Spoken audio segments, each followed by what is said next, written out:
Ang Panggilby Bridge kasamtangan nga under pa kini sa kontraktor bisan pa man nga natapos na ang inaugurasyon sa maong tulay nga mismo si Presidente Bongbong Marcos Jr. ang miputol sa ribon.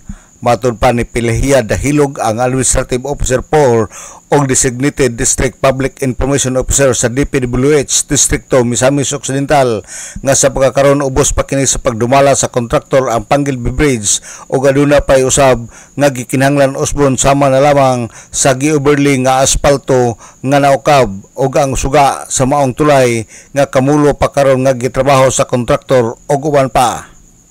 Wala pa na siya good the turnover, sir, because doon naman na siya inaugural but then on the process pa siya kay na pa may mga angay nga rectify na pa yung mga katong napa na siya sa contractors ba ang nag-handle na. So katong mga remove and replace na katong mga given overlay kay may something wrong or something na defect, ila pang gi-correct. So for this time ang contractor pagit ang nagtrabaho na. Si Pilahia Dahilog, ang Administrative Officer 4 o Designated District Public Information Officer sa DPWH.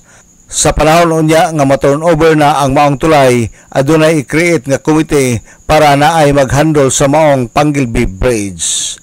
Alang sa DXDD Radio Campana, ang radyo sa simbahan, WD 45 Dudong Bargamento, Danag, Sarakbayan.